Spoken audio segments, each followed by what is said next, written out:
Today on Running to Him. Just because a person has a relationship with God does not mean they will always act the way God desires.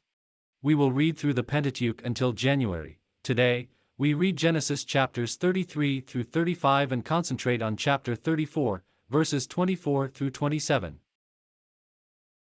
Genesis 34 verses 24 to 27, NASB 95, 24. All who went out of the gate of his city listened to Hamor and to his son Shechem, and every male was circumcised, all who went out of the gate of his city.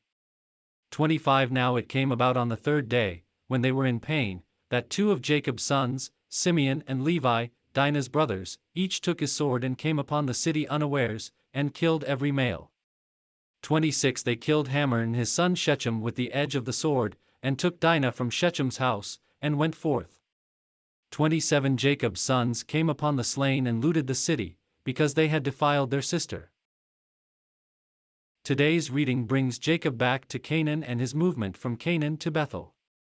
After Rachel's death, he settles in Shechem. Dinah, Leah's daughter, decided to visit the other girls in Shechem one day, and Hamor's son, Shechem, saw her and raped her. The story goes on that Shechem had strong feelings for her and asked her family that she become his wife. We pick up the story at that point. Dinah's brothers were incensed that Shechem would treat their sister in such a way, and they insisted that all the males in the town be circumcised if the marriage were to take place.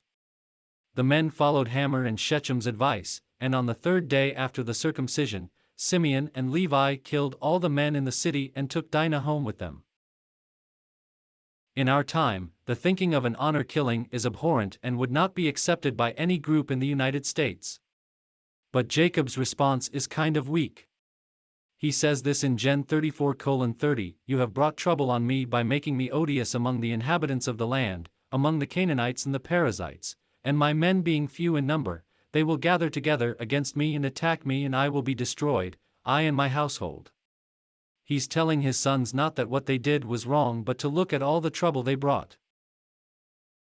A little later in the chapter, God moves Jacob to Bethel and changes his name from Jacob, meaning one who supplants, to be called Israel, meaning one who contended or wrestled with God.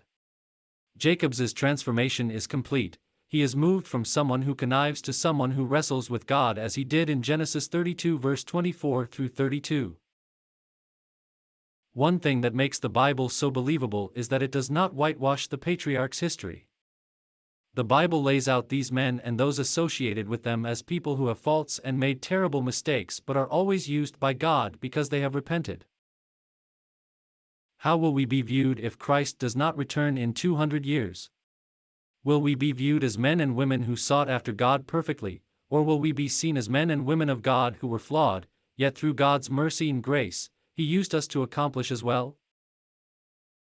Thank you for listening. We pray that today's devotion was meaningful to you. We would love to hear from you. You can use either Facebook or YouTube to like, subscribe, share, and tell others about us. If you would like to contact us, you can reach me at phineasjacobus@runningtohim.net.